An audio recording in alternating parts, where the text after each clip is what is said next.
And My name is Irwin Levy. I came to Florida in 1950 to take my last year of law school at the University of Miami. And then I came up to West Palm Beach, Florida in 1951, and I've been living there ever since, between West Palm Beach and Palm Beach. And I built century villages, communities for retirees after practicing law for many years. And one of them was in Boca Raton, and that was in the late 1970s and very early 1980s. welcome, Mr. Levy. I'm Dr. Miriam Sanoa-Dallin. I'm a professor of history and Jewish studies at Florida Atlantic University here in Boca Raton. And I'm an interviewer with the Boca Raton Historical Society and Museum. And this interview is being done for the Jewish Community Oral History Project of Boca Raton. We are taping this interview on Wednesday afternoon, April 5th, 2017, at the television studios at Lynn University in Boca Raton, Florida. And first of all, we want to thank you so much for joining us here today and for making the trip to come be with us. My pleasure. And we asked you to come here because even though you have not lived in Boca Raton as your residence, you have lived in Palm Beach County for a very, very long period of time. Right. And you've been very prominent in the Jewish community as a leader, as a philanthropist, and you've built up a good deal of the real estate in this area, and particularly in Boca Raton. And we were very interested in talking to you and hearing some of your very fascinating stories. And I guess we want to start with a little bit about your background. Where were you born, and where did you grow up, and how did you happen to come to South Florida in the first place? Can you tell us about that? Oh, very interesting. I was born and raised in Scranton, Pennsylvania, Can I ask just what year were you born, please? 1926. I'm 90 years old. And I was born and raised in Scranton, Pennsylvania. I grew up there. We were very involved in the Jewish community there. My father was one of the builders of the one of the first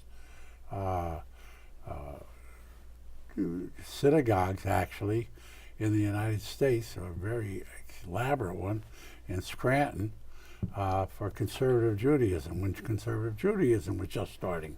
So he helped My to family had been in Scranton since the 1880s, so it's a long period of time.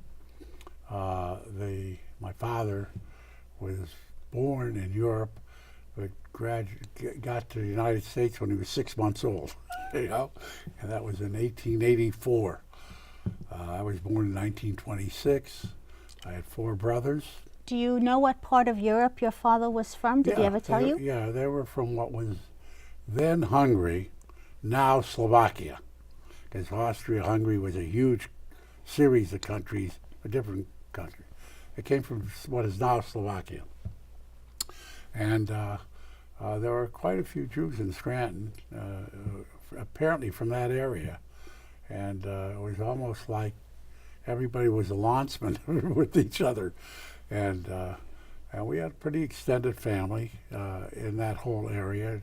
My mother was from Wilkes-Barre, which was 18 miles from Scranton. And I had 4 brothers, all of whom are deceased, unfortunately.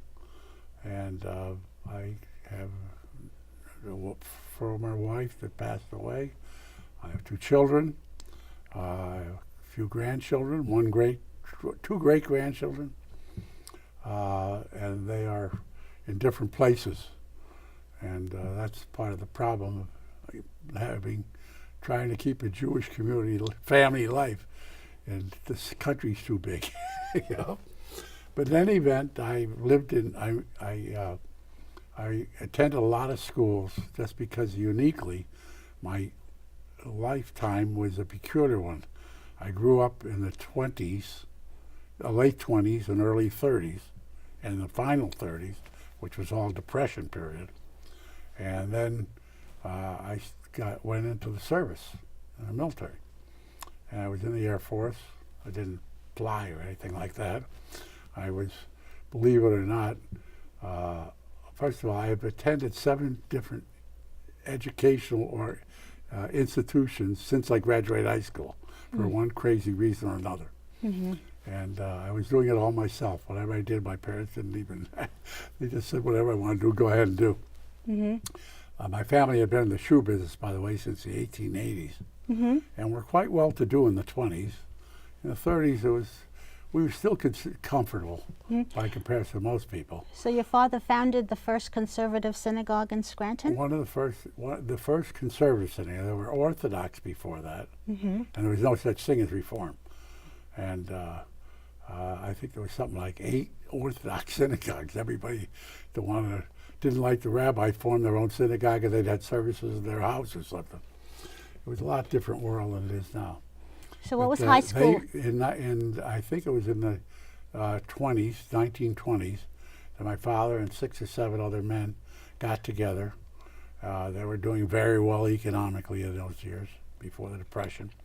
And they built this beautiful synagogue in Scranton. Temple Israel there was one of the first major conservative temples outside of New York. We were only about 100 miles from New York. But anyway, that's where I grew up. And we had a pretty good-sized Jewish family, and a lot of friends. And that's where I grew up. Can I ask you a little bit, what was it like growing up as a Jew in America in the 20s and the 30s? Well, Scranton was a very ethnic community. A lot of Polish people there, a lot of German people there, a lot of Russian people there, and a lot of Jewish people there. And for Jews if they're from Hungary and places like that, where my family was from, they were all conservative or Orthodox. If they were from Germany, they were all Reformed. And we didn't hardly know any Reformed Jews. We only knew the conservatives and a few of the Orthodox. But it was a very interesting Jewish life, because where we lived, a major part of the population were Jewish in that section of where we lived. And we did everything. We walked everywhere to do anything. Nobody drove cars or anything like that.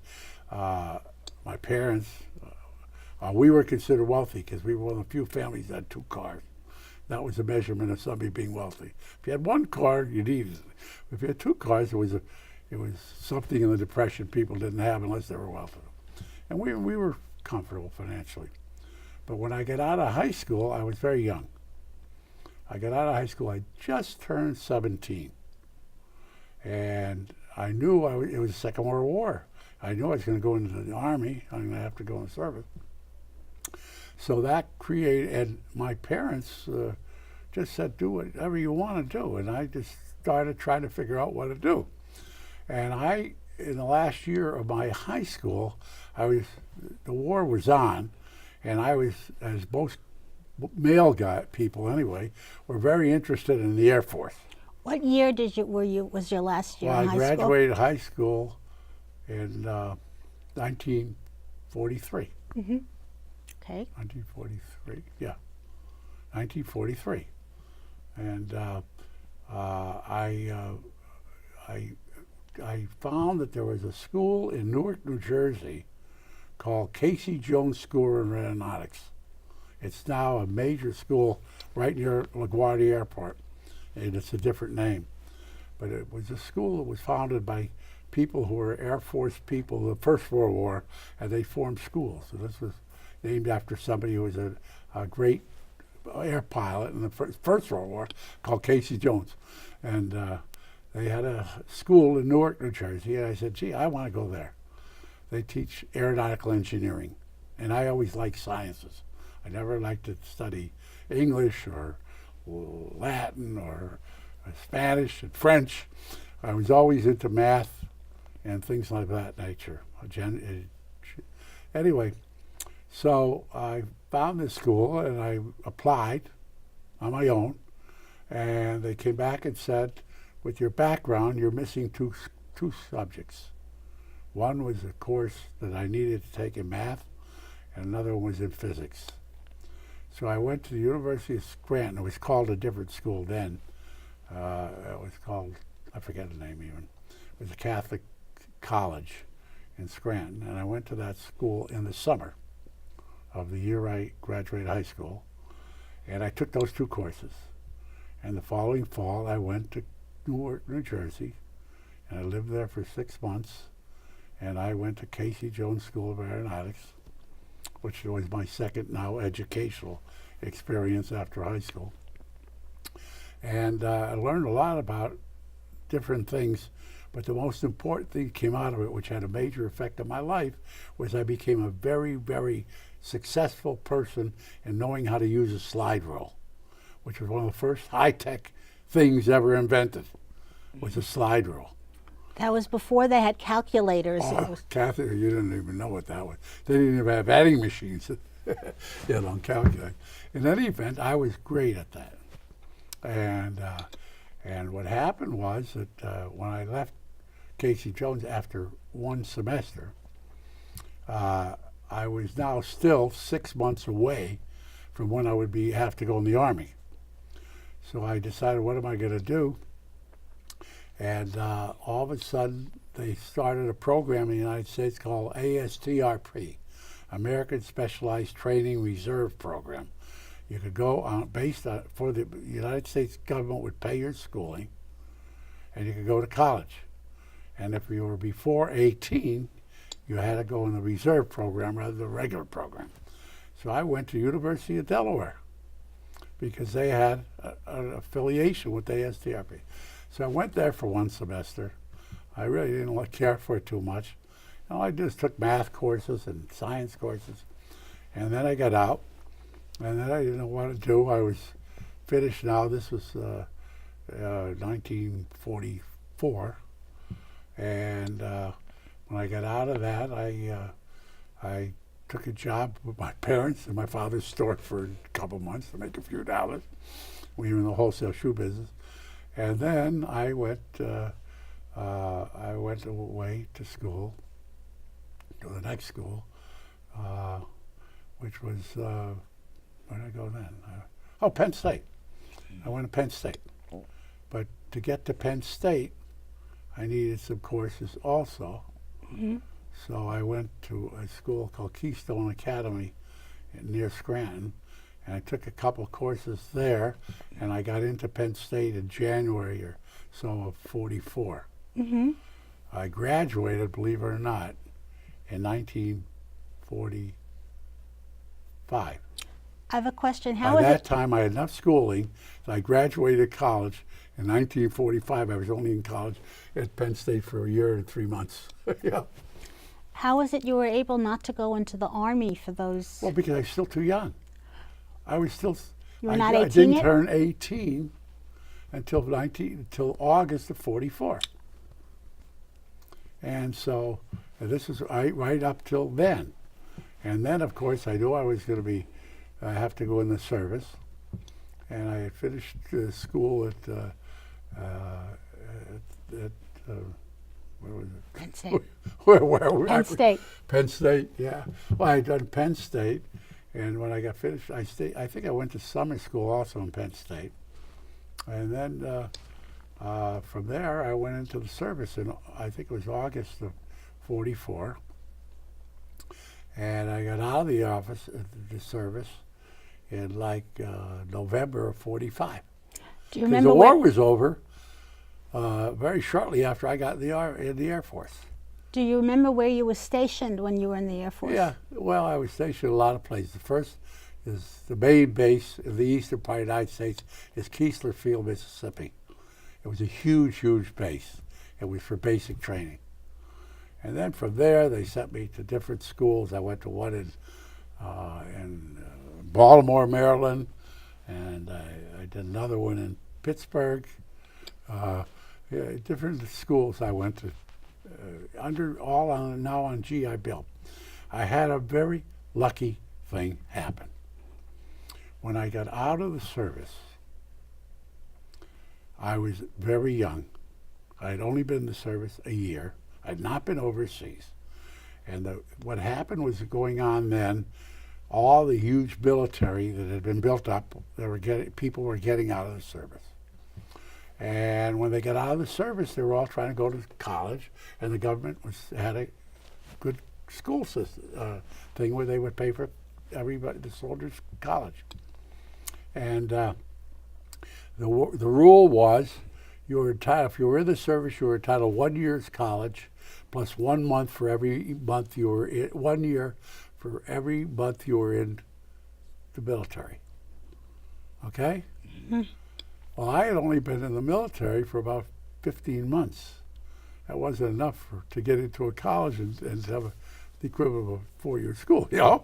So I did all kinds of things with the government programs that they had, but I finally got to a point where they let me go into a course, and I went to the course, and I was getting out of the course and leaving that school when I had to walk by a desk where a woman was sitting there, an Army female military, and she said, "Soldier, stop here." I said, "What?" "Come here." I said, "Okay." So I went there. She says, "Why are you leaving now?" I said, "Well," I said, "I'm finished with my course." "Oh, what did you do in the Air Force, in the military?" I told my Air Force background, blah, blah, blah. I told all this and that stuff. By the time I got through, she figured out a way that I could get full college education. And once I got that, I then went to real schools. I went to Penn State. I graduated Penn State in 45, I guess 45, yeah.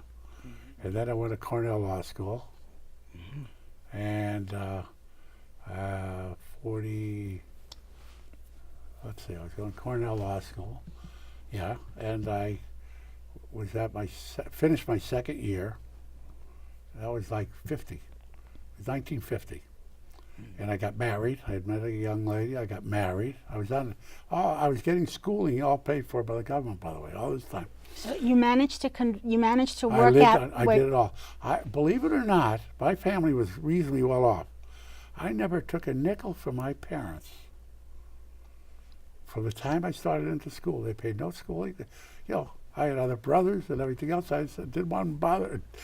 I wanted to do it all myself. I just did it. And I ended up at Penn State. I did very well. And then I went spring, summer, fall, different. I ended up graduating in like 18 months or something like that. And then I got into Cornell Law School. And I was still under the GI Bill. And I had 3 more years of school. So I went to school at Cornell for 2 years. How did you meet your wife? Met a young lady from Elmira, New York, which is right near Ithaca, New York. That's a long story. There was a Jewish fraternity, a high school Jewish fraternity called Upsilon Lambda Phi that all the Jewish kids were members of. And they had chapters in all the little towns around northeast Pennsylvania, some in Philadelphia, some in near New York, not in New York, but in New Jersey, in Binghamton, New York, and things like that. And I met my first wife in Binghamton, New York, at an ULP event. She was from Elmira, and girls would come in from Elmira to Binghamton to go to Jewish events, and there was a Jewish event there. And we met, and we got married. I finished my second year of law school, and we came to Florida on our honeymoon. And I took a look at Miami, and I said, "My God, I'm never going back to Scranton, Pennsylvania. That's horrible." I couldn't believe it. Now, the fact is, I had been there when I was a child, but I didn't remember it. As an infant, practically. My parents had come there. But also, I had an aunt and uncle that my uncle had gone broke in his business in Wilkes-Barre, Pennsylvania, somewhere in the 1930s in the Depression. And he had a brother that was an expert in the plumbing supply business, working for a big company in Jacksonville. And the company he worked for was a major company that had a lot of different divisions. And he ran the plumbing supply business. And somewhere in the early 1930s, 34, something like that, my uncle's brother was working in Jacksonville for this organization. And his brother was not doing well, married to a sister of my mother. It was my uncle and aunt. Mm-hmm. And so his brother says, look, I know the plumbing supply business from these people in Jacksonville. There's only one plumbing supply business in the eastern part of the United States besides the one in Jacksonville. That's one in Miami. Nothing in between. 300 miles, there is another plumbing supply place. If you need a toilet, you had to go either to Miami or Jacksonville. Imagine how rural Florida was. And so he said, if you could get about $1,000 together in the middle depression, we could open up a plumbing supply business in a place called West Palm Beach, Florida.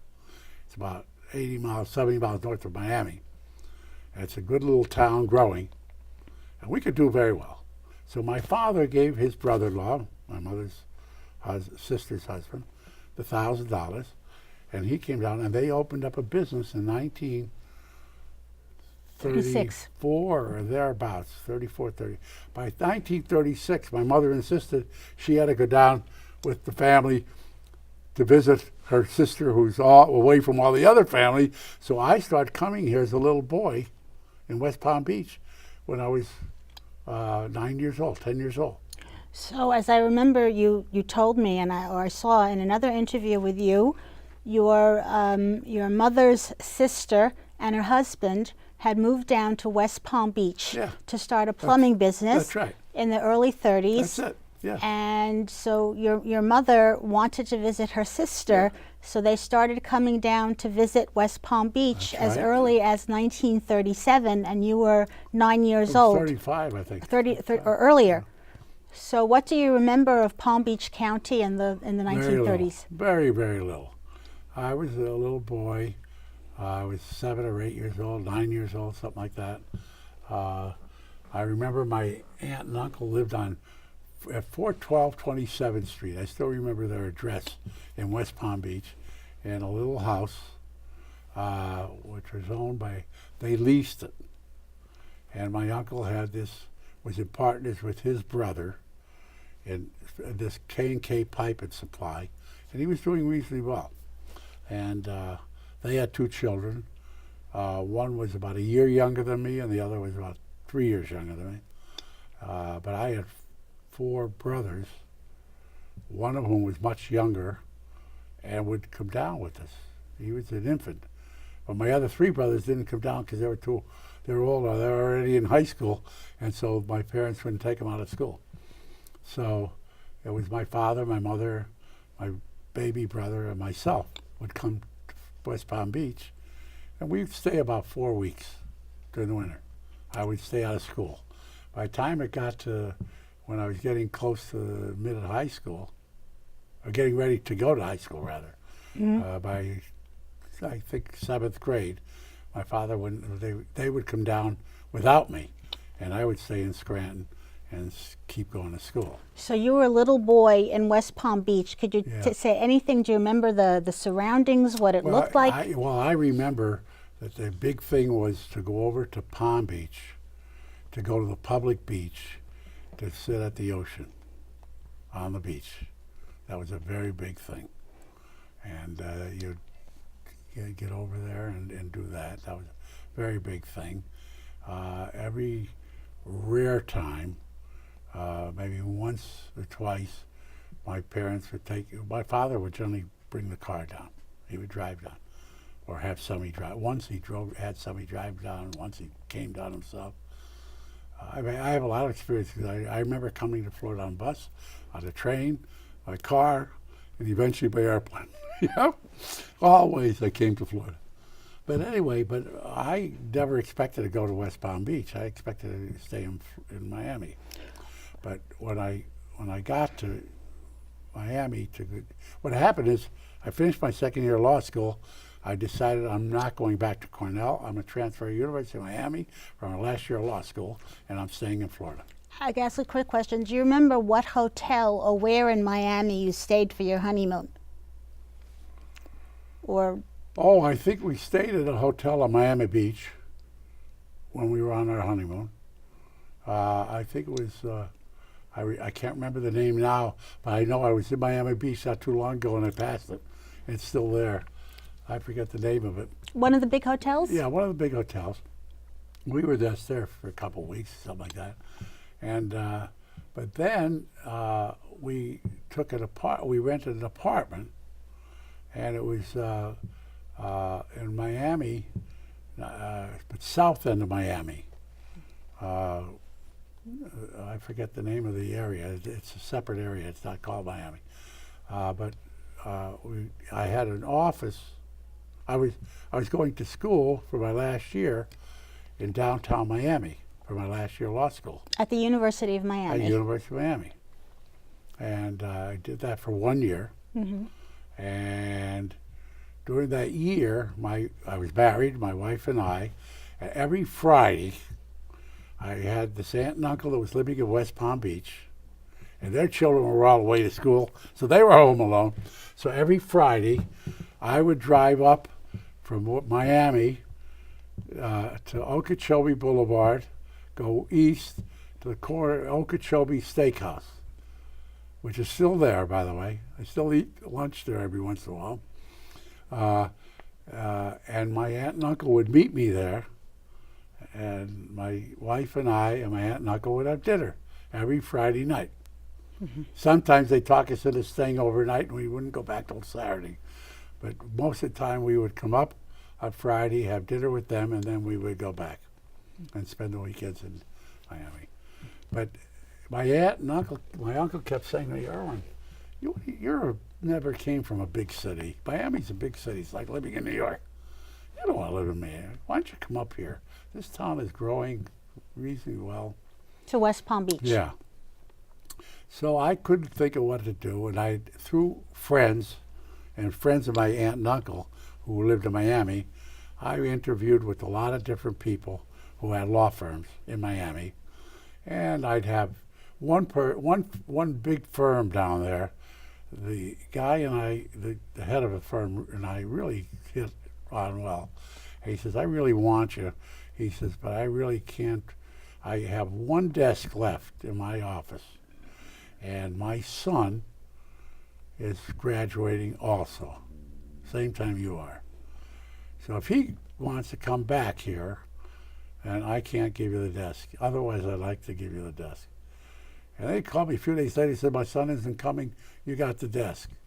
Then a month later, he called me back and said, my son decided to come, you don't have the desk. And meantime, I was going up to my aunt and uncle, and my uncle kept saying, why don't you come up here? So finally, I graduated high school, law school. We went back up north for about 4 or 5 weeks, visiting my wife's family, who lived in Elmira, New York, and my family in Scranton. And then we came back, and we rented an apartment in West Palm, and I started looking for a job. And my aunt and uncle had a list of names. There were exactly 9 Jewish lawyers in West Palm Beach. Every single one was a single practitioner, and nobody had more than one lawyer in their law. Nobody had 2 people in their law firm except the secretary. And I went to each one of the 9 for a job, and each one indicated they had no need for it. And then, but the last one I went to was a unique guy. He had just come from New York. He wasn't a new lawyer. He was a new lawyer in Florida. He was a lawyer. He had about 10 years experience wherever he's from, in New York somewhere. And he had gotten divorced and married a girl from West Palm Beach and moved to West Palm Beach, passed the bar, or got into the bar, and he had just opened a law office about 8 months or a year, or just shortly, less than a year, from the time I came and asked him for a job. He says, look, I don't have enough work for you. He says, but I'll get you an idea. He says, what? I said, what? He says, I have this lovely office with a reception room. I have my own library in here. Those days, lawyers had their own law library. He said, my office is on this side. You walk into the reception area. My secretary has a little room on the left, but behind her there's an empty room that's never been used. It never been used since the building was built in the 20s. Mm-hmm. It was raw. And he said, I can rent that room for $10 a month. You pay me $50. You fix it up, furnish it whichever way you want. And you'll be able to use my reception hall. You'll be able to use my secretary for answering your phone calls and receiving anybody who wanted to see you. She had this little spot in between. But if you want to use her for work, you pay me so much an hour for every time you use her. And other than that, you pay me $50 a month.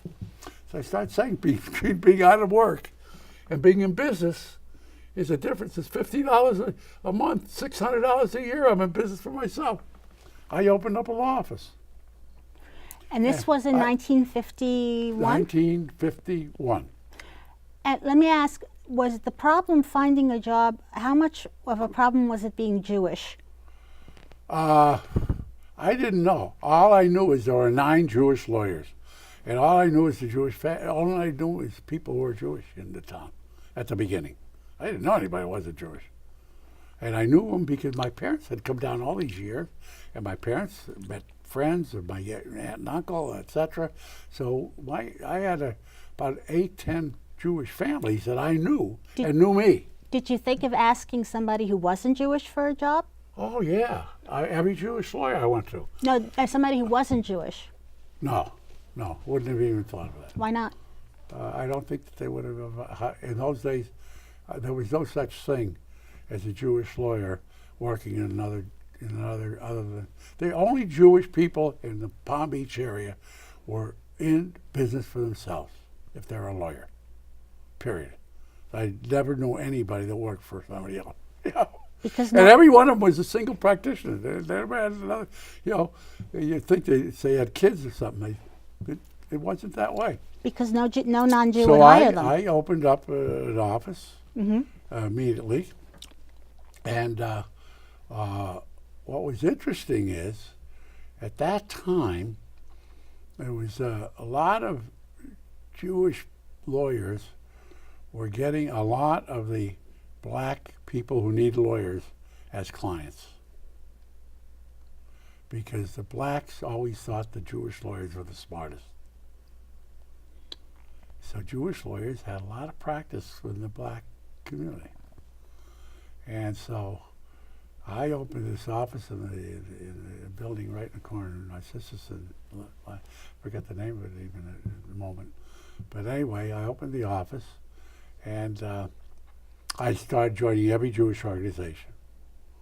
And very quickly I got to be knowing a lot of people very quickly. And I joined a temple, and most of the Jewish community was only synagogue. At that time, there was nothing else in West Palm Beach except, and there's nothing in Palm Beach, by the way. No Jewish things in Palm Beach. And in West Palm Beach, there were 2 synagogues, a Reformed and a Conservative. And I joined the Conservative. And I met all the members there and became friendly with them. And I started getting a few clients here and there. And I can remember one of the first clients that I had was a fella who was, he had been thrown, he was working on a boat, on a private yacht, and they fired him. Mm-hmm. And he didn't know what to do. And he decided he wanted to get a lawyer. And it was on a Saturday, and Saturdays all the lawyers were closed in most instances.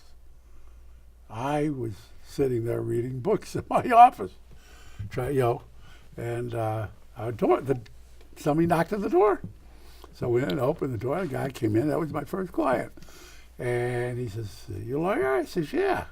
He says, "I got a problem." I says, "What?" He says, "Well," he says, "I'm from Baltimore, Maryland." He says, "I went aboard this boat in Baltimore. Mm-hmm. I've been working on the boat all this time, and they've decided they're going to do some other things, and they fired me. And I said, really? Yeah. I said, I said, I don't know what I could do for you. Let me think about it for a minute. Then I realized that there's a whole different type of law that I never knew anything about. It involves maritime law. So I immediately called up the Coast Guard.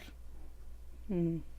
And I said, I'm a lawyer here, but I don't know anything about Coast Guard. Here's what happened to this guy. Does he have any revenue? He's absolutely. They have got to pay him his salary, and they have to pay him the cost going first class back from wherever he went on the boat from Florida. Back to Baltimore. Yeah. So I said, great. I said to the guy, I had the guy sitting out in the back. I said, come in. I said, what's the name of your captain's name? And I said, oh, do they have a phone on point? Yeah. I said, let me call him. Call him on the phone. I told him, I said, look, you can't do that. I said, I'm going to impound. I can get the Coast Guard to impound your boat if you try to leave. You owe my client a month's salary or something like that, and the cost of first class going back to Baltimore. And so he says, well, I'm not going to do it. I said, well, I'm going to tell you, I'm going to call the Coast Guard, and don't you try to move your boat, because they won't let you. He said, I said, I'll tell you what, why don't you be smart? Call up the Coast Guard and tell them the story, and ask them what your risks are, and then call me back. He called me back, and he says, what kind of a deal can we make? And believe it or not, that was my first fee of client. I think I got $270 or something like that, and I was rich.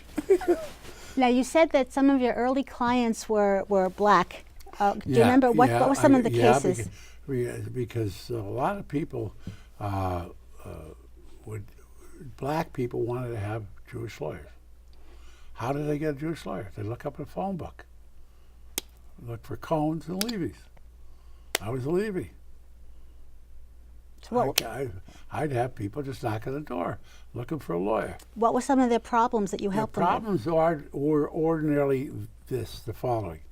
Very often they were always borrowing money from somebody and had a problem paying it back, and they had that kind of a problem. Other than that, they wanted to buy something, or rent an apartment or buy a house or something, whatever it was. Most of them were really semi-illiterate. Even the bright ones really didn't have a lot of competency in writing and English language and things like that in those days, And so I really, they would just knock on my door, especially on Saturdays. I was the only one that had the door open on Saturday. Mm-hmm. And the word got out amongst the blacks. And so they say to somebody, where do I get a lawyer? Well, I use this guy Levy, So they hadn't had. So eventually I started having a lot of black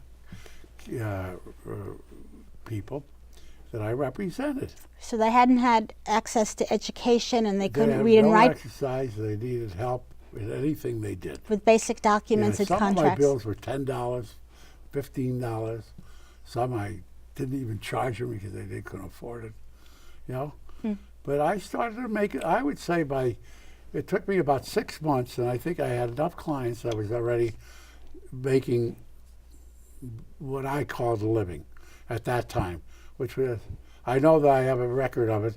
I took in $1,300 worth of fees in my first year, and my rent was $600, so I had $700. Let's move ahead now to your years later in the 50s. How did you get into the real estate business? Well, it started off with the fact I became friendly with a lot of people, and one of my friends' father was very much into real estate. And he had a younger brother, but his brother was in the real estate with him, the father. And they were putting together syndicates of Jews were coming down from New York, started to come down from New York the first time. That's how I really got into what I ended up doing. And I saw all these Jewish people coming from New York and either renting or buying housing for the winter. Instead of coming for a week or two, they're staying for the whole winter. About what year or what era was this? I would say 53, something like that. Very early in the 50s. And this was when people started coming as They snowbirds. It's now, snowbirds start coming and either taking an apartment, and some people were renting, and then some people were buying little houses, not big houses, small houses, Where?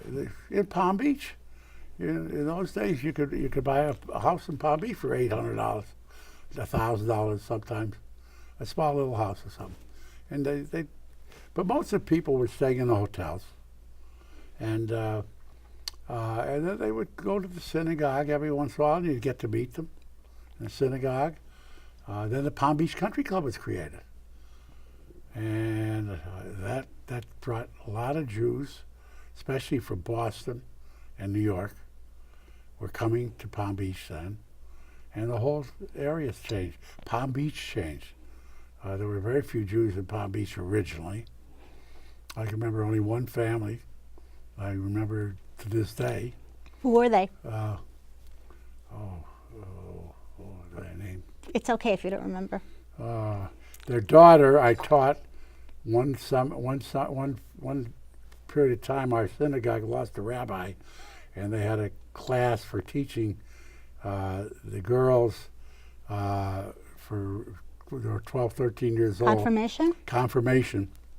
And they had nobody to teach them. So I went and taught for one semester as a volunteer. I didn't charge them. I taught them on Sunday school.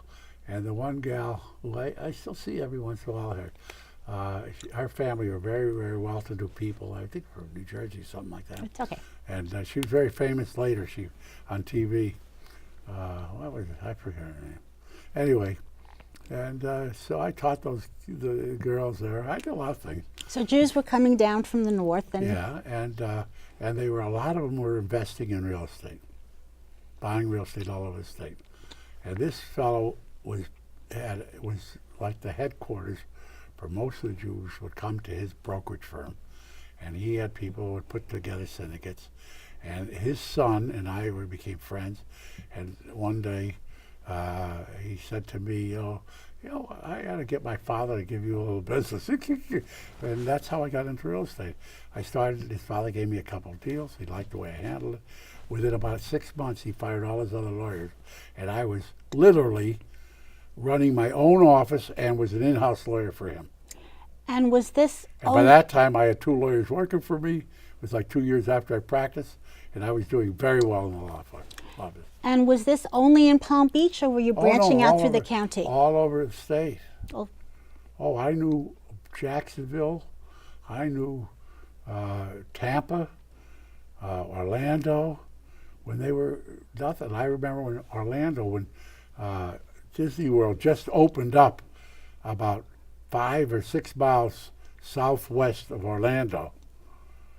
And the syndicates that I represented, we owned 2,000 acres on the south side of Orlando that was in between Orlando and Disney World.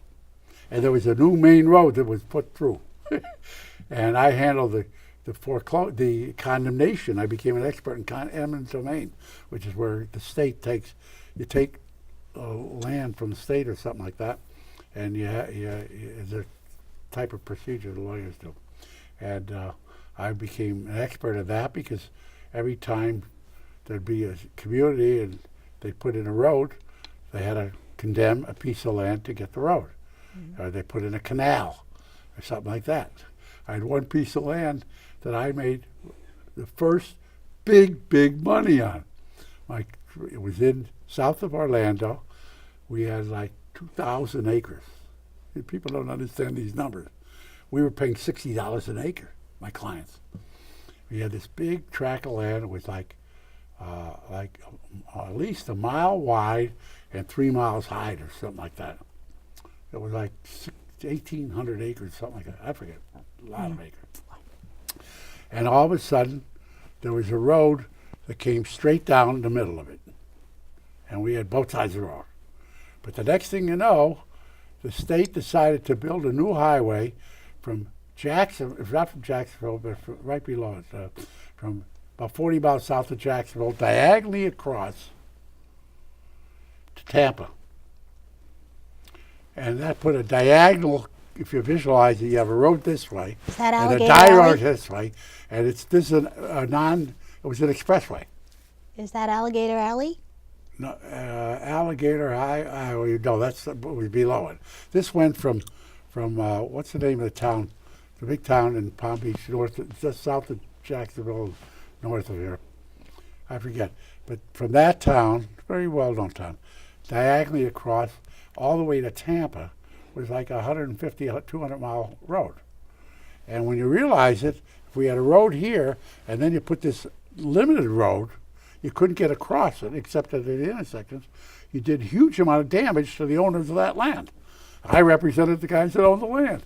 So we would not only get paid for the land, but paid for the loss of value to the land they didn't take that you still had, but you didn't have any access to it. Mm-hmm. Except going this way or that way. So basically speaking, I started to make big, and every time I got an award from a jury, automatically the government had to pay me 10% of the award as my fees. Mm-hmm. And I started getting judgments of $80,000, $8,000. Pretty soon it was $200,000. I was getting $20,000 fees from the government. So you were a long way from Scranton, Pennsylvania. That's where I started making my first money.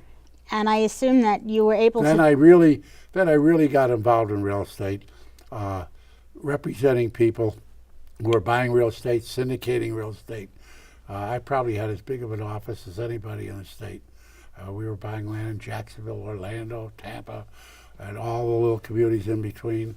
And then eventually, somewhere along the line, that speculation started to slow down. And in the meantime, I was very cognizant of the huge amount of people moving to Florida. And I was very active in my synagogue. I was seeing people coming in. I was president of the synagogue at one time, Temple Bethel rather, and in West Palm Beach. In West Palm Beach, and basically, over a period of time, I started realizing that really, the people that are coming here are the same people that spend their summers in going to the resort areas in western New York. In the Catskills. In the Catskills. And I understood what they got in the Catskills. They would go there, they'd have kosher foods, they have kosher restaurants, and they had synagogues there, et cetera, And activities. And I said, my God, why wouldn't they buy a house in Florida? They're coming down here. There they go for 4 weeks. Here they're coming for 2-3 months. I got the idea of doing it. While I was thinking of doing it, I meet a guy who's built a couple little apartment buildings down south. And one day he calls me on the phone. He would like to have lunch with me. He says, I understand you know a lot about real estate, etc. I'm doing a little real estate here now. I'm new here. He says, but I've got an idea. And he tells me what the idea. And it's exactly what I just told you about building retirement community. So this is when you had the idea of the plan? I was thinking about it, and he comes in and he tells me exactly what I was thinking. He says, I have the land, and he says, I want to start a project, and I have to build, I'm going to build like a city. And I need a lawyer that really knows what to do. I need to do roads, I need to do canals, I have drainage, I have a lot of things involving government that. And this time I had a good-sized law firm. I had 3-4 lawyers working for me, etc. And I said, this is great. I think you got a good idea. And I said, I'd like to have it. I said, so you're syndicating out any of the things? He said, yeah. He said, I'm going to own about 50% or 60%, but I'm going to look for people to invest up to 40. So I took 10% and became his lawyer. He had this piece of property, and when he started to develop it, and started to take orders. Where? He built a model, and from the model he started taking orders for units. Where was this land? In Century Village in West Palm Beach. This was the first. This was Yeah. the idea when you had Yeah, the it idea was for the his idea, but he did it. in Century. And he was in it for 3 months. And one day, one of the fellas that worked for him came to see me about a problem, and he says, you know, you're out of business. I said, what do you mean we're out of business? He said, you're out of business. I'm thinking of quitting. I said, why? He says, well, he fired all the employees. How do you have a business with no employees? He had already taken orders for something like 175 units. He figured he could only build 300 a year. By the time he built 175, the cost of construction would be going up so high that the prices you'd sell them for now would be less than what you could build them for 6 months from now, because costs were going up. So he had concluded to close down the business every 6 months. But what had happened is I had convinced him that we would put the structure into a public corporation. That I bought what's called a corporation has no assets, no liabilities, no nothing, but it's public. It had been previously in business. I had one of those as a shell. I put it into that business, and I owned a piece, he owned a bigger piece, etc. And basically speaking, he says, I'm going to close down. I have enough orders for the next 6 months, then I'll start up again. I said, so how can we're a public company. How can you go to a public company and say you're going out of business? But you're still in business. You're public stockholders. He said, well, that's what I'm going to do. I said, that doesn't make sense. I said, let's call a board meeting. We had a board. He says, fine. So we had a board meeting. And one of the board members was my closest friend and biggest client. His name was Davis, Leonard Davis. Davis school here is named after him. And Leonard heard his story. He says, look, you got to find another way to solve your problem. You got to be able to build more. He says, you can't build more. He said, well, you better find another way. Or that you want to give me back a check for my investment, which is his investment was, I think it was like $10 million, something like that, or maybe A lot of money. a lot of money. And he says, either give me back my money and do whatever you want, or resign and get out of here. So the guy resigned and walked out.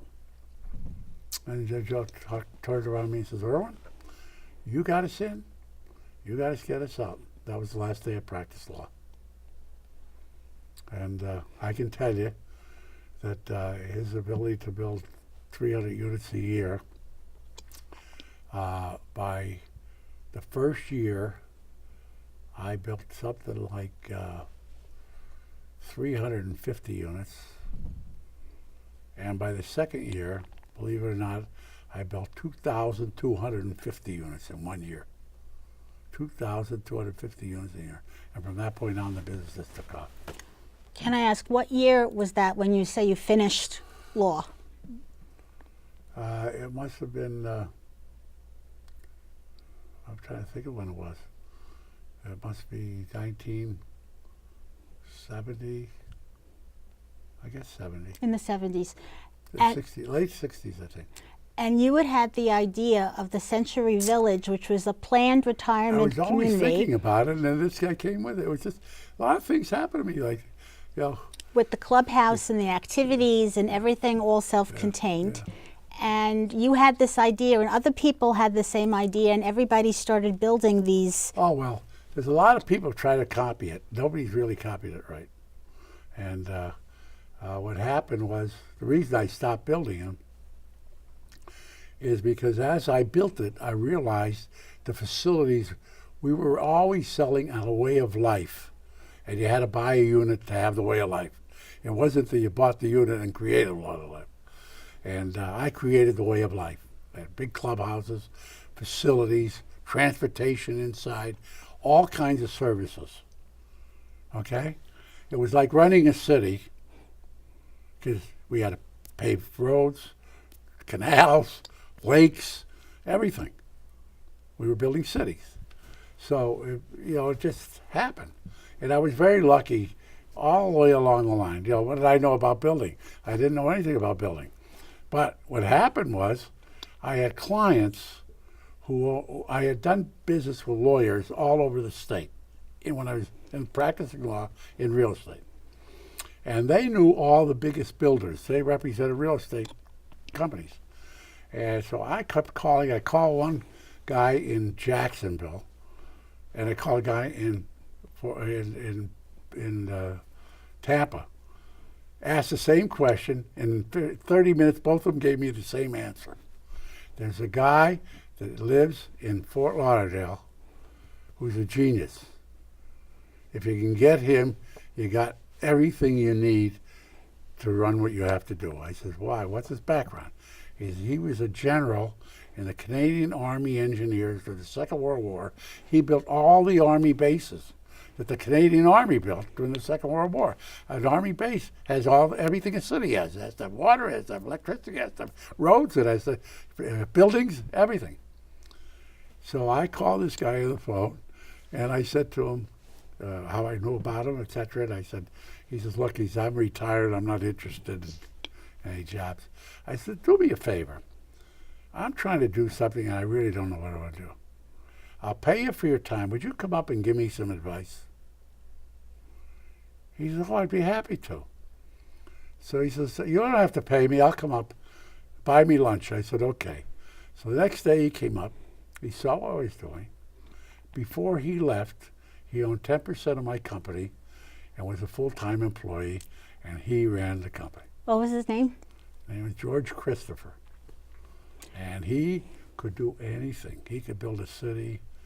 He brought in 3 former generals of the Canadian Army, and I had 4 generals of the Canadian Army running my real estate. They were all geniuses. And this was... I didn't know anything about building. I told you, we built 2,250 units in the second year. Nobody ever built over 300 units in 1 year. This is why I got prefab. This is building regular buildings. And this was in agricultural areas that was just farmland. Yeah, nobody ever did anything like this. And then one left to another, Tell me about the Century Villages in order. Which ones did you do, and when did you get to the one in Boca Raton? Well, West Palm, I think, was started in like 68 or something like that. That was the first one. I think so. And then the second one was Pembroke, not Pembroke Pines, but it was, what's the town next, just south of Boca? Deerfield? Deerfield. Second one was Deerfield. And then from Deerfield, at that time I bought the land for one in Boca, but I started one in Pembroke Pines first, and that was much bigger. And then about a third of the way through the Pembroke Pines, I started building the one in Boca. So I was building Boca and Pembroke Pines at the same time. But Boca was much smaller. Boca was the smallest of all the communities. And then I also had another one where another guy started a community and went broke, and the people that financed them came to me, and I ended up buying it from them. But I didn't want to name it a Century Village because of something, so I called it Winmore. Winmore came from my daughter saying, ever think of your name? I never did. That the last 3 letters of your word are win. You're a winner. So, from Irwin. So Irwin. So Winmore is Winmore. So you built Winmore. So we have one project had about 4,500 units in it called Winmore. And what other, just while I'm asking, what other projects or developments have you built besides the, or were you involved in besides the Century Villages? Boca West, Boca Grove, what are some of the others? Well, Boca West is Boca West. I didn't build I built 5 communities. That was it. And I quit. You built which 5 communities? 4 were Century Villages, 1 was Winmore. And then what happened was the state of Florida was concerned about a problem. The problem was the projects that I did, everybody was trying to copy. Everybody was trying to do it in small scales. So somebody who's a builder would buy a piece of land, maybe 20 acres, 30 acres, say he's going to put this circumstance in, this facility in, put up a model, he start taking orders.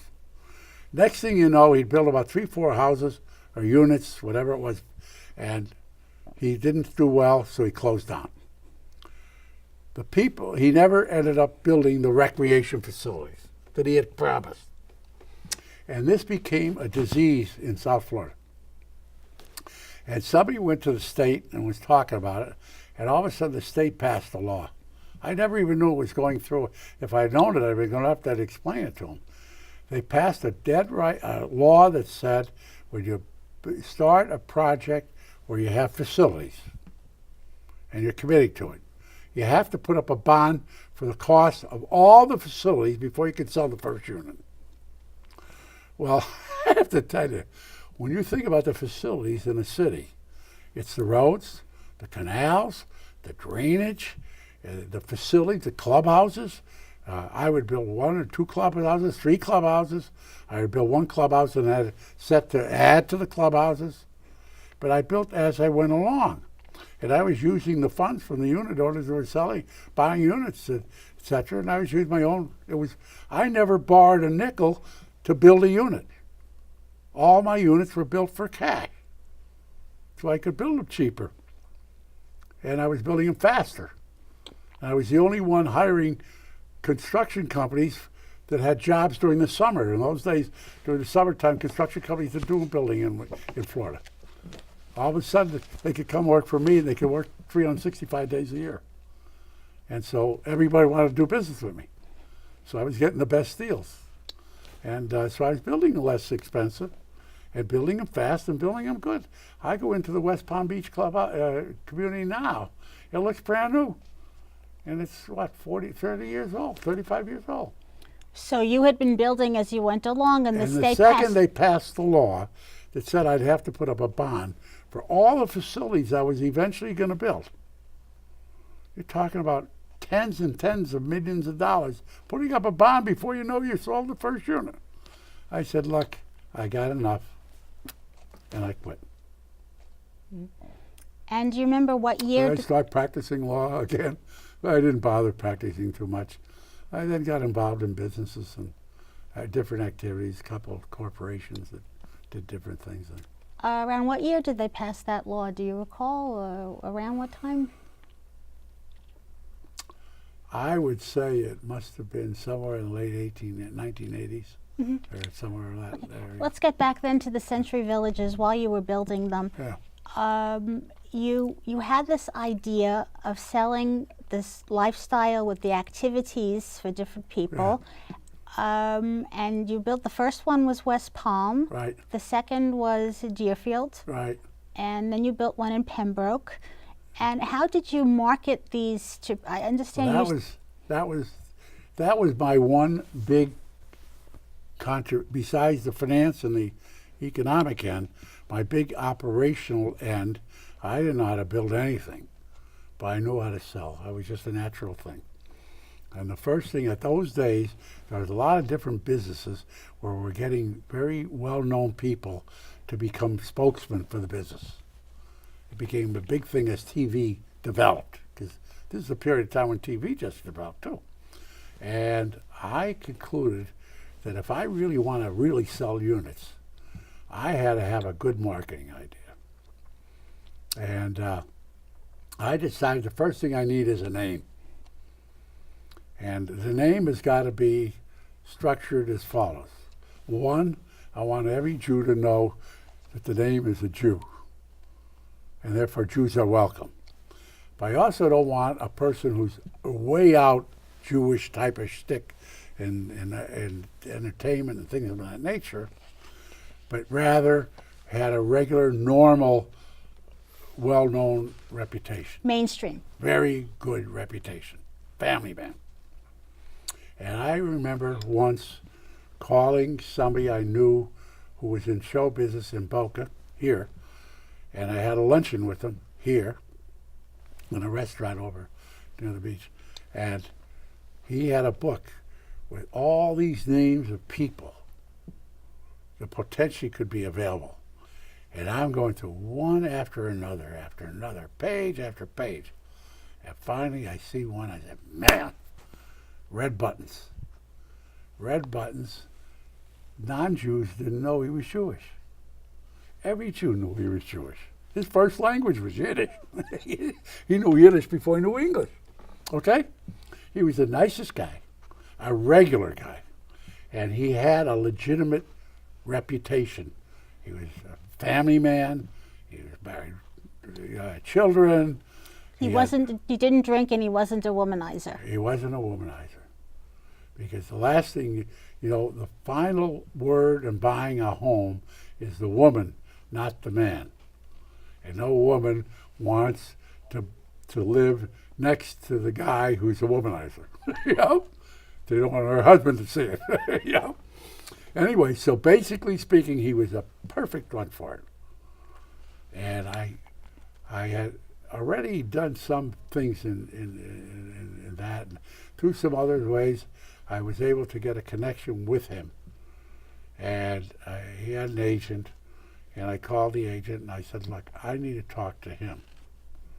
I'll come to California. Mm-hmm. Because I think I have something that he will love.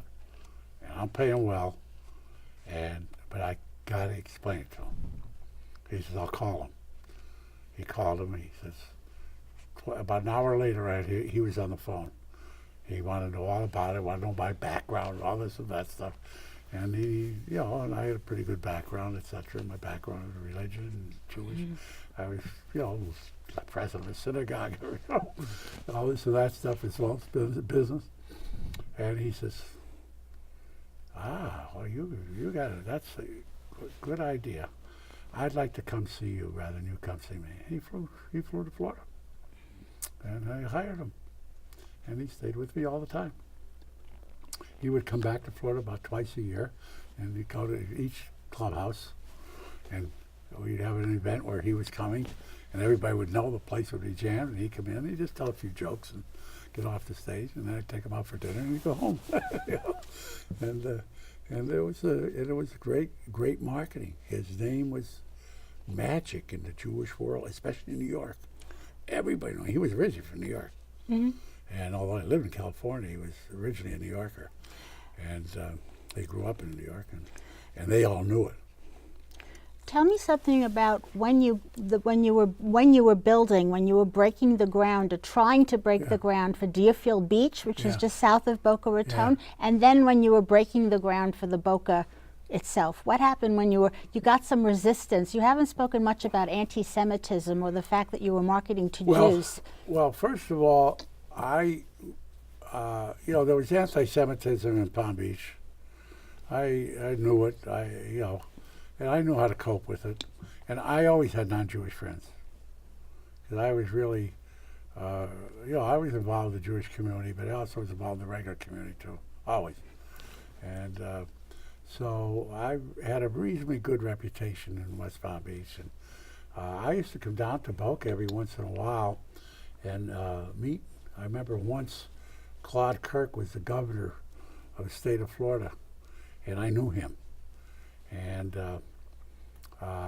actually, when I was talking about doing the thing in Boca, I had him fly in and join me, and we met at a hotel, restaurant in a hotel somewhere in Boca here, and we had lunch, and I showed him the property that I was planning to do. The problem with the property is it was very low. It was wet and low. And it was a concern that you know a little bit about the story about the property. Well, tell us about it, because people haven't heard it. On the west side of I-95, all the land was really farmland, and most of it was very wet. And if you were a farmer, there were certain types of crops you would want to have in that kind of a land. And peas were the type of land. Peas grew in marshes, and on the area immediately on the west side of the turnpike, everything was very wet and very, very soft, and were all farms. I got the idea that you could drain it. And I bought a big piece of land for a relatively small amount that was about a mile north of Glades Road, and it went from a mile west. Actually, it went from 2 miles west of Glades Road all the way back to the turnpike. I bought 2 miles of property, and it was mile high and 2 miles west east, with about a mile north of Glades. Do you have any recollection what you paid for it, about what you paid for it? I don't remember. It wasn't a lot of money. I think it might have been $80 an acre or something like that. I don't know. In any event, and I decided the property was too big for a community, because if I had a large enough community, the last units would take maybe 6 years or 7 years or 8 years. You'd be building different communities 8 years from now than what you built now, and you'd be building different expense, different costs, different things. So I took the land and broke it into 2. I put Lyons Road in. Lyons Road at that time existed up to Glades and didn't go any further, dead-ended. So I built Lyons Road from Glades up 2 miles to the top of my property. Other people did it further. I did a little bit further, about a quarter mile further, just to have a little extra. And then I built on the east side, I built the Century Village, and on the west side, I built houses, and of houses, and I built all the way over to State Road 7. And so I haven't been over there in years, and but I go to the West Palm Beach, the Boca Raton, the place very often. So you had told me that the area you built in Boca Raton was once bean fields, actually. Yeah. And we had you. Well, the interesting part about the road is I had built the road from Glades north for 2 miles, and but what happened was even the roads were sitting on not firm enough land, and nobody read. Now, when it came to building the community, I dug lakes, and when you dug a lake, you had 2 things: you drained water into the lake, and you also had the dirt you took out of the lake to make the other land higher. So I raised all the land maybe a foot. A foot's a lot. And once you raised the land and had the lakes, then the top became dry. And then you could build on it. So that's what we were doing on the Century Village side. And we built the big lakes, dug them up, etc. What happened was, the road that I built, when one day, I forget the story. I forget that. You told me a story about a bulldozer collapsing in the middle of construction. Yeah. A bulldozer was going down the road, and all of a sudden, its weight was too heavy, and it broke through the road.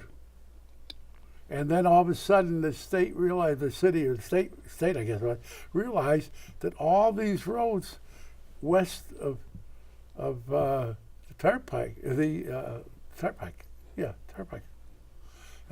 all those roads were on soft land, and they had to come in and restructure all the roads in the area. It was a crazy mess, Anyway, funny things happened. It was, Florida was a very rural country when I came here, and things you wouldn't even think of, because everything's cities now, and they don't realize how rural it was. The farms were here, and Well, per se, you're talking to somebody today who's a young adult who doesn't know much before 5 years ago, or it's someone who's just becoming bar or bat mitzvah, and tell them what you remember about the way things used to be in this, especially in this general area, compared to the way they are now. There were practically no Jews in Boca.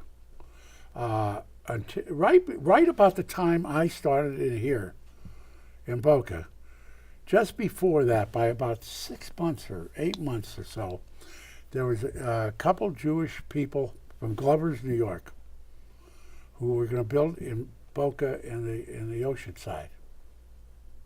And then there was a couple non-Jewish people who were building on the north side of Glades Road, between the Turnpike, not Turnpike, the I-95, and here.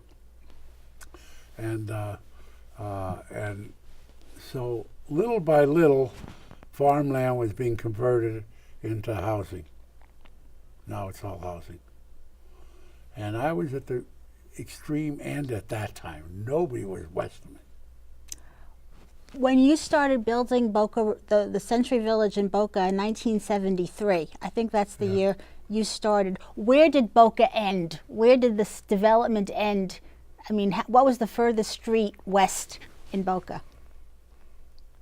Do you remember? There was practically nothing. You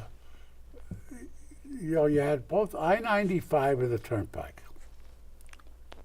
There was practically nothing near the Turnpike. And there was very little west of US 1 in Boca. There was, I would say, 6, 8 blocks of might have existed of Boca Raton in Boca, west of US 1. That's Federal Highway? Yeah. Yeah. That's Federal Highway. And what about the Jewish community? There was really no Jewish community here. I don't think, I think a lot of the people used to come up to West Palm Beach Synagogue. I don't think there was a synagogue here at the time. Mm-hmm. I remember, though, these people, forget their names, they were from Gloversville, New York. That sticks in my mind. They were Jewish people, and they came in and they started really building some things here in Boca. They were very well known. It was very, very done. And I had, you know, each time you came into a community, you had to deal with the government, getting building permits and filing plans and things like that, which forced you into getting involved in government things. And so you get to meet the people somehow or other. And I was lucky because by the time I got to Boca, I had a pretty good reputation, and everybody knew that what I said I do. And so it became easier rather than harder to get things done. And but Boca was really my favorite, really, because it was smaller, and I think the nicest. Mm-hmm. And it's got all that water frontage, so many canals. There's big canals here and there's canals there. Actually, some of the buildings are built where we dug the land out and then potted on the side, patted the side down, and built the buildings on top of the side. Mm-hmm. So you have peninsulas inside the water. Mm-hmm. on the south side. On the north side, there's very little of that.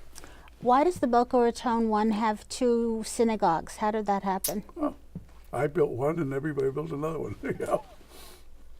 You know, first one starts off. We always put a facility in the clubhouse or something temporarily. Then somewhere along the line there'd be enough residents, and then I'd chip in some money, and they'd put in some money, and we'd build a synagogue. And then there's somebody that wanted a different synagogue. You know, I think there's more than 2, isn't there? There's 2 now, but that's all in Boca. Oh, it's Boca. There's many, but that's at Century Village. I'm talking about Boca. You know, there wasn't a synagogue in Boca. Anyway, it's a long story. It's hard. When I think about it, some of the times I look back and say, "My God, I can't remember doing those things." You know, I don't know how many synagogues I built. Maybe 7, 8, something like that. Tell me something about the people who came to live in Boca Raton and how they were different from the other century villages? What kind of activities did you design for them? Originally, the people in Boca came here because it was less expensive than it was in West Palm or Fort Lauderdale. And there was really nothing in between. And Boca became a nice place to live that was much less expensive than Palm Beach and Miami and Fort Lauderdale. And but I think in my mind, it's a very quiet town. You know, I don't know. I probably don't know where the nightclubs are, if there are any here, or something like that. But there weren't any when I built there that I'm aware of. I think there was some kind of a restaurant bar or something over the east side that every once in a while we went to for lunch or something, just for a change. Well, one of the things It's really a residential community. It's not a business community. One of the questions we ask people is the contrast between the east part that's near the coast and the western part. Like here in Boca Raton, there's a big. There used to be tensions or differentiation between East Boca and West Boca. Oh, sure. Why? People. Why did you? What were the advantages of building or developing in the? Well, first of all, legally. You couldn't get enough land on the east side. Well, if I could get land on the east side, I'd have done it in a minute. But that was expensive land. Mm-hmm. What are the advantages of building in, say, the unincorporated township? What are the? Oh, that's always, West Palm Beach Century Village is not in West Palm Beach.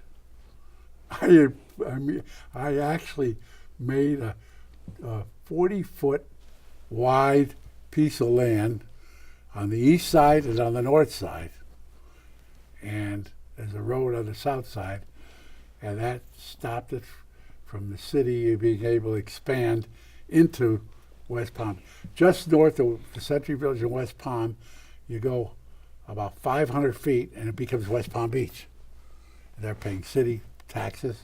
My people are not paying city taxes. We get all the benefits and none of the expenses. Why didn't you need the city services? I didn't. I built the city. I had all the services. We didn't need the city. That was my point. Mm-hmm. And the whole interest of was to do things that were different. The people wanted. I used to say one of the biggest things I did was put in education systems in our clubhouses that attracted school teachers. Because to me, the best market I had was getting retired school teachers. Mm-hmm. They all had reasonably good savings, good income from pension funds, and they were intelligent, and they were the greatest customers you could get. Mm-hmm. And I had a lot of educated people. What were some of the activities you put in for? We did everything. We have libraries in every school, in every place. We have lectures. We have entertainment. Not raunchy entertainment, but interesting. We have programs come in. We have education. We teach languages, and a lot of people learn Spanish. They like to learn Spanish when they live in Florida. We teach Spanish. We'll teach them French. Our theory used to be if we had, I think it was like 12 people that wanted to take a course, whatever course they want, we'll get a teacher and teach them. Mm-hmm. And they could come to the clubhouse. And every one of our clubhouses have educational areas, and there's a lot of things a lot of people, retired or teachers or doctors or whatever it may be, and they have intellect, and they don't want to just sit there and watch television all the time. So they can come up with, I'd like to learn Spanish, or I'd like to learn French, or I'd like to learn math. Somebody who's a professor in English doesn't know how to answer. Everybody's different, even though they're educated. And so we were trying to attract those kind of people. And I think that it helped make the community, because people wanted to live with people like that too, that didn't have it. We've had very, very little problems, social problems, in any of the communities. Why? What is the reason to have a 55 plus community? What do you gain by having a 55 plus community? Well, the fact really is that it's an arbitrary date. It's an arbitrary date. But you don't want children running around the community where most of the people are 70, 80 years old, except theirs. Yeah. Except theirs. Yeah. Yeah. Well, I'm in that category, But in any event, but basically speaking, we didn't want to have people who had young children living there full time. They have schooling problems. They have all other problems, all kinds of things, that can happen. And it's for adults. Mm-hmm. And although adults could have friends who visit that are younger, or even stay with them for a short time, or but it's not a place for a bunch of 30-year-olds who want to have a different kind of program in the clubhouse. Their entertainment desires are different. And so this is a place for those kind of people to be able to enjoy and have people of similar backgrounds. We're going to start wrapping up now, but I wanted... Remember, I started off by saying I was creating a way of life. You have to live there to get it. But the way of life is the key. And if I can't do the same thing, a way of life, for a 10-year-old, that I'm going to do for an 80-year-old. So that's the thing. That's the answer. I want to ask you at sort of at the end, summing up, about the Jewish community in general, and your views about what you see as the challenges facing the Jewish community from your... First of all, I fell, because there were so few Jews. There really were few Jews when I came here. And I grew up with a lot of... It wasn't really a lot of Jews in retrospect, but in my community, everybody I knew practically was Jewish when I grew up. And I had a few non-Jewish, but I went out of my way to do that, and I had to go out of my way to do it. But I felt like retired Jewish people probably have, if they've been involved in synagogue life or Jewish federations and things of that nature, all of which I'm involved with, all those things anyway myself. And so I have a feeling for what that's all about and what kind of people they are. I've been involved on a national basis and an international basis. Mm-hmm. I've been involved with the Jewish community, Jewish federations from all over the United States, and not all, in some major cities. I've been involved in Israel very much. I have a lot of involvement in Israel, and I go there often as I can. I just was there for celebrating my 90th birthday there. I threw myself a birthday party. I had 57 people at the birthday party. Seven came with me, and the other 50 were friends from Israel. What are some of the Jewish and Israel activities you've done that you're most proud of in your life? I think building the Century Villages. I'm very proud of that. There's a lot of non-Jews in them. I think now some of them are as much as 50-50, which is great. I have no problem with that. I don't mind it for that. But I don't think the Jews had a real comfortable place to come at the time that I built the Century Villages, until I built them. Miami Beach was different. And it's really for younger people, really. They have an elderly section of people that live there. But it's also much more expensive to live in Miami. And for the average working person who retired, has a nice little income, and has a few dollars to be able to buy an apartment and probably pay for it all cash, so they don't have mortgages. Most of the residents do not have mortgages. We find everybody that has a mortgage, they're the ones we have problems with, economic problems. They can't pay for something or other, and they run short.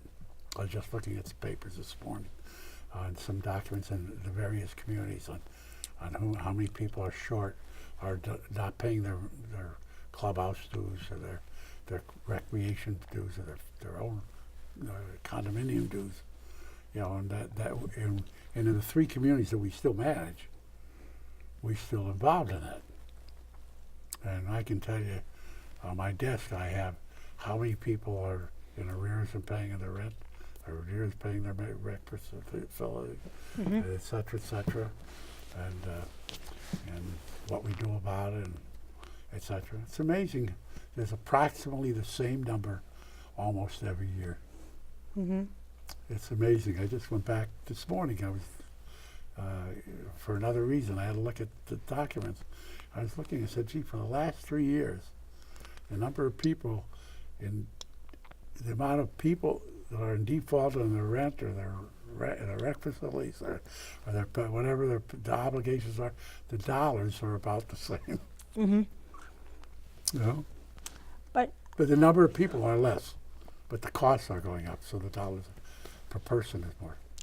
just, you've been a synagogue president. You've been big in the federation. I'm sure you've been you've donated. When I was a kid, I wanted to grow up to be a chazan. I can still do a complete Saturday prayer service from beginning to end. Except I can't read the Torah anymore from the Torah. I used to be able, but I can't anymore. I don't know how to do it anymore.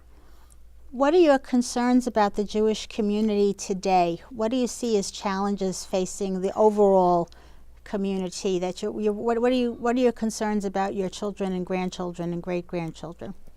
That they stay Jewish. That's my biggest problem. And what are the I have obstacles? intermarriage in my family. Promises. My daughter is married. One daughter is married to a non-Jewish guy. Got 2 kids. She promises she'll bring them up Jewish. They're not really brought up Jewish. They're not Jewish yet. You know, they're somewhere in between. Her kids are in college, and I don't know to what degree.